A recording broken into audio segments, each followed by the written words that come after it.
Bonjour. Albert Frère ne se contente plus aujourd'hui donc de prendre des participations à long terme. Pour preuve, son investissement dans Iberdrola, donc on peut considérer comme l'Electrabel espagnol.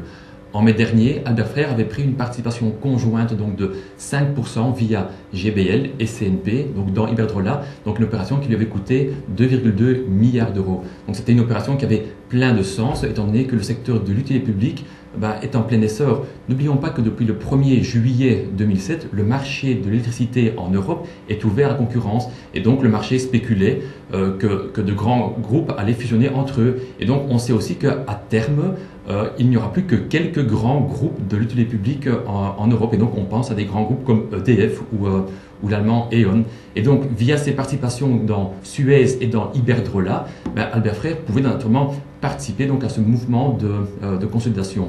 Alors aujourd'hui, on apprend qu'Albert Frère donc cède une partie de ses titres Iberdrola, donc après les avoir achetés il y a à peine 6 mois. Donc il réalise malgré tout une belle plus-value sur ces titres Iberdrola qui sont passés d'environ 9 euros à environ 11 euros. Alors aujourd'hui, cette vente lui permet donc d'empocher environ 1,2 milliard d'euros. Donc la question qui se pose aujourd'hui est de savoir qu'est-ce que Albert Frère va faire avec ce montant. Il y a quelques semaines, Albert Frère a acheté quelques dizaines de milliers de titres Suez en bourse. Avec 1,2 milliard d'euros, Albert Frère pourrait naturellement acheter l'équivalent par exemple de 2% de titres Suez. Et donc reste à voir ce que Albert Frère va réellement faire avec ce nouveau milliard,2. À bientôt.